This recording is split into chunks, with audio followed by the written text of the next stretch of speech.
मैं निशांत दास उर्फ मोनी दास रजौली संगत उदासी मठ का प्रबंधक हूँ, जो कि मुझे बिहार राज्य धार्मिक न्यास परिषद ने बनाया है। आज मैं सोशल मीडिया के थ्रू कुछ रजौली संगत से जुड़ी कुछ बात बताना चाहता हूँ।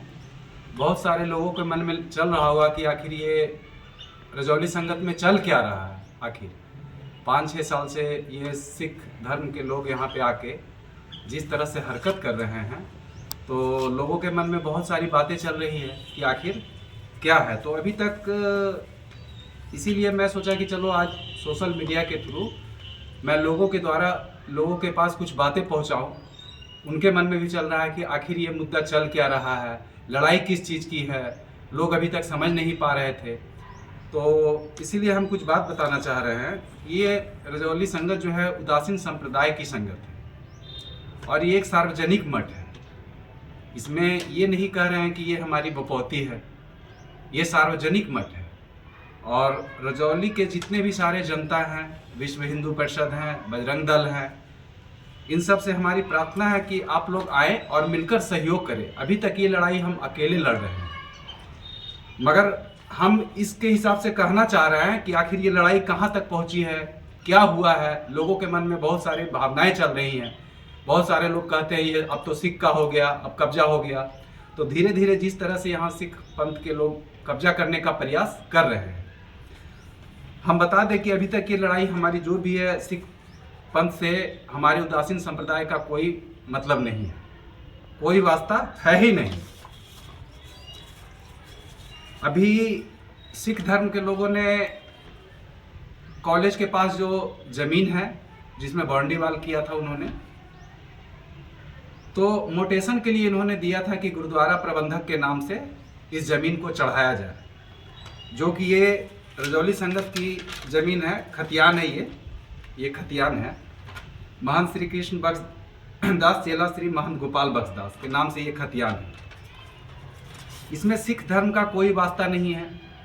यहाँ श्रीचंद भगवान की बड़ी बड़ी मूर्तियाँ हैं, यहाँ चौरा पिंडा जी हैं, बहुत 4-5 यहाँ समाधि हैं। समाधि की पूजा वो लोग सिख धर्म के लोग नहीं करते हैं। तो हम 4-5 साल से इस प्रयास में हैं। तो जब इन्होंने ज़मीन को मोटेशन के लिए दिया था, तो जिसमें सीओ साहब ने इनको खारिज कर दिया कि भैया तुम्हारा कोई अधिकार नहीं है, इसलिए इन्होंने रिजेक्ट कर दिया। हमने न्यास बोर्ड से भी बहुत सारी गुहार लगाई है कि इस तरह से जो हरकत हो रहा है। उन्होंने भी बहुत सारे आवेदन यहाँ पर भेजे हैं, डीएम साहब को दिए हैं, एसडीओ साहब को दिए हैं, थाना प्रभारी को दिए हैं। तो 5-6 साल से हम इस लड़ाई को लड़ रहे हैं। तो लोगों के मन में लग रहा होगा कि अभी तक ये लड़ाई कहाँ तक पहुँची। मैं आपको बता देना चाहता हूँ पंकज जी कि अभी 2022 में सिविल कोर्ट में ये मेरा मामला चला था। सिविल कोर्ट में गए थे, तो वहाँ पे सिविल कोर्ट भी इनको खारिज कर दिया।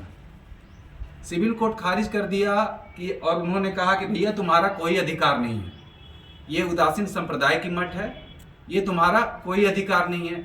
फिर भी हमारा इस पर कोई कार्रवाई नहीं हुआ। और अभी सीओ साहब भी इन्हें रिजेक्ट किए हैं। मोटेशन के लिए इन्होंने दिया था, वो भी रिजेक्ट कर दिए हैं। अभी तत्काल में यहाँ जो है 144 पहले चल रहा था, उसके बाद अभी 145 लगा हुआ है। और हम यहाँ सभी सनातन प्रेमियों से कहना चाहते हैं कि हम तो जितना प्रयास कर रहे हैं, हमने अभी तक प्रयास किया और कर रहे हैं और मरते दम तक करेंगे जब तक हम जिंदा हैं। और ये हमारी आत्मसम्मान की लड़ाई है और ये सारे सनातन धर्म की लड़ाई है।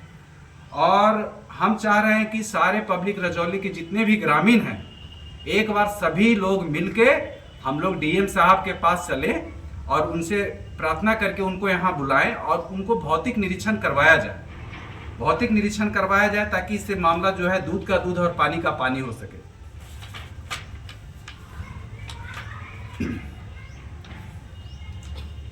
सिख पंथ में कोई समाधि की प्रथा नहीं है। मेरे यहाँ समाधि है। वो लोग मूर्ति की पूजा नहीं करते हैं। यहाँ बड़ी बड़ी मूर्तियाँ हैं। यहाँ महंती की परंपरा चलते आ रही है वर्षों से। वो लोग महंत की परंपरा फॉलो नहीं करते हैं। और ऐसा कहा जाता है कि जहाँ पे मूर्ति की पूजा होती है, जहाँ समाधि की पूजा होती है, ये साफ साफ लिखा हुआ है कि वहाँ पे सिख धर्म का कोई वास्ता नहीं है। तो मैं रजौली की ग्रामीण जनता से कहना चाहता हूँ कि क्या इस लड़ाई को हम अकेले अभी तक लड़ रहे हैं, और आप लोग भी साथ दीजिए कि कब तक ये लड़ाई चलेगी। सिविल कोर्ट से हमने इसको खारिज करवाया, सिविल कोर्ट ने खारिज कर दिया। उसके बाद अभी सीओ साहब ने इनको खारिज किया है जमीन मोटेशन के। तो जबरदस्ती ये लोग कब्जा करने के प्रयास में लगे हुए हैं, और ये लोग पैसे वाले लोग हैं, फंडिंग वाले लोग हैं। हमें ये लोग कमजोर समझ रहे हैं। ये देखिए, यहाँ महंती की परंपरा चलते आ रही है। ये महंत जी का जो मुंडन होता था, जो ये है, यहाँ देखिए समाधि है, ये समाधि है, सारे समाधियां हैं। समाधि की पूजा ये लोग नहीं करते हैं। और यहाँ हमारे बरसों से उस आंगन में आरएसएस चलता आ रहा है, इस आंगन में योगा चलता है रामदेव बाबा का। हमने कभी किसी को ऑब्जेक्शन किसी प्रकार का नहीं किया, मगर 4-5 साल से आज हमें बहुत कष्ट हो रहा है। और ये सुप्रीम कोर्ट का भी ऑर्डर भी है, सुप्रीम कोर्ट का ऑर्डर भी है जो मैंने दिया है, ठीक है। तो डॉक्यूमेंट में कहीं कोई कमी नहीं है, और किसी भी तरह का उनके पास डॉक्यूमेंट में आज तक जहां भी वो लोग जा रहे हैं, सिख धर्म के लोग सिर्फ 2 पेज का आवेदन दे रहे हैं। मैंने नकल निकाला है, सिर्फ 2 पेज का आवेदन दे रहे हैं। और यहाँ तक कि अभी भी कुछ दिन पहले फैसला हुआ था सीओ साहब का, तो उन्होंने साफ साफ कह दिया था कि मात्र गुरु ग्रंथ साहब रखने से ये आपका नहीं हो जाएगा, ठीक है। और यहाँ पे जितनी भी परंपराएं चली आ रही है, सारी हिंदू धर्म की परंपरा, जैसे दलदोई होता है, यहाँ मंदिर है, समाधि है, ठीक है। तो बहुत सारी परंपरा। हाँ, दूसरा एक और मुद्दा हम उठाना चाह रहे हैं, करना चाह रहे हैं कि रजौली हॉस्पिटल के सामने संगत की जमीन कम से कम 2 बीघा है। 2 बीघा जमीन आज उसको कब्जा कर रखा है एक महेंद्र प्रसाद यादव है, सतगिर का। वो सिख लोगों से मिला हुआ है, और 2 बीघा जमीन वो कब्जा कर रखा है, और 1 लाख रुपया किराया वहां से आ रहा है, कम से कम 1 लाख रुपया किराया, जो कि सारा वो खुद वहां मैनेज कर रहा है। आखिर उस पर कार्रवाई क्यों नहीं हो रही है? महेंद्र यादव की पत्नी जो है एक आंगनबाड़ी में काम करती है, सैलरी उसकी मुश्किल से 7 से 8 हजार रुपये सैलरी है। आज उसके पास 5 से 10 करोड़ की प्रॉपर्टी कहां से आ गई? इतना प्रॉपर्टी, वो कोई बहुत बड़ा जमींदार नहीं था, कुछ नहीं था। एक वही मुझे उसके लिए, मैं यूडी में जा रहा हूं, और यूडी में मैं उसके खिलाफ भी केस करूंगा कि आखिर इतनी सारी प्रॉपर्टी उसके पास कहां से आ रही है। अगर जो यही संगत की जो जमीन की प्रॉपर्टी की जो किराया आ रहा है वहां पे, वो महेंद्र यादव कौन होता है किराया लेने वाला? 2-4 मकान वहां बनवा दिया है, वो कौन होता है वो व्यक्ति मकान बनवाने वाला? आखिर उस पर कोई कार्रवाई क्यों नहीं हो रही है? और संगत में हमारा 3-4 साल से हमें बाधा डाला जा रहा है, और 4-5 साल से आखिर क्यों हम कमजोर हैं? हमें कमजोर समझ के ये लोग यहाँ पे कानून का उल्लंघन हो रहा है। हम कानून का उल्लंघन नहीं कर रहे हैं, हमने कहीं भी कानून का उल्लंघन नहीं किया है। हम कानून के साथ रह के लड़ाई लड़ रहे हैं, मगर फिर भी हमारा कोई खास सुना नहीं जा रहा है। इसलिए हम सभी रजौली की जनता से आग्रह करते हैं कि हमने कभी किसी को ऑब्जेक्शन नहीं किया है। रजौली संगत में कोई भी आके यहाँ कोई भी कार्यक्रम करते हैं, लड़की देखा देखी होता है, पंचायती होता है, हमने कभी किसी से 1 रुपये का डिमांड नहीं किया, क्योंकि यहाँ पे हर हिंदू धर्म के लोग जितने भी हैं सब आते हैं, सब यहाँ अपना सब हर तरह का हिंदू धर्म का ही संस्था है यहाँ पे, सिख धर्म से कोई वास्ता ही नहीं है। और हम रजौली की ग्रामीण जनता से और विश्व हिंदू परिषद से, बजरंग दल से, आरएसएस से और रजौली की जनता से हम हाथ जोड़ के माफी मांगते हैं कि आइए आप लोग इस सनातन धर्म को बचाइए और इस मठ को बचाइए। ये मठ सिर्फ सार्वजनिक है, ये मेरा पर्सनली मठ नहीं है। हम तो सिर्फ एक मीडिएटर हैं।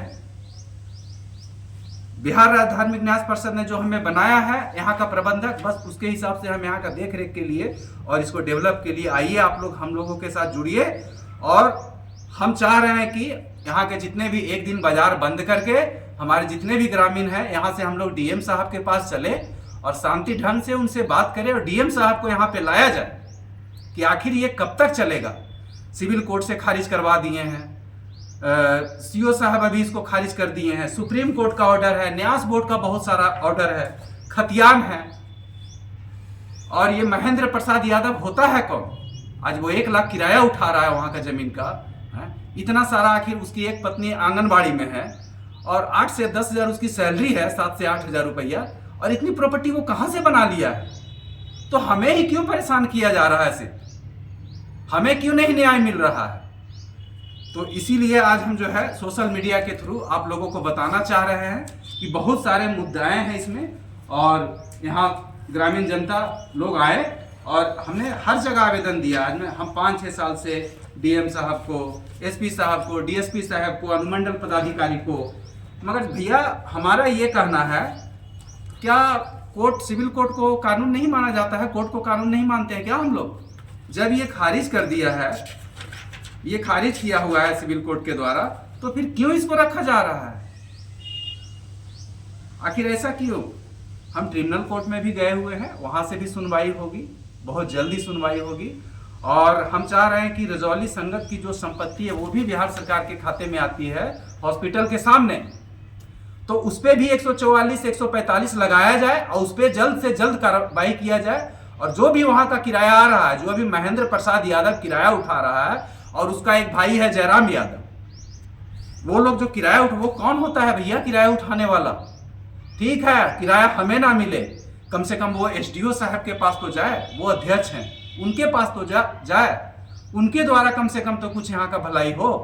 तो हम चाहते हैं कि उस पर रोक लगाया जाए, उस हॉस्पिटल की जमीन पे रोक लगाया जाए, वहां से जो भी किराएदार हैं उसको सबको कानूनी कार्रवाई किया जाए। इसके लिए हम आगे प्रयासरत हैं। और एक चीज और, इस जो लड़ाई लड़ रही है बहुत बड़ी लड़ाई है मेरे लिए, और ये आत्मसम्मान की लड़ाई है, तो इसमें हमारी जान भी जा सकती है।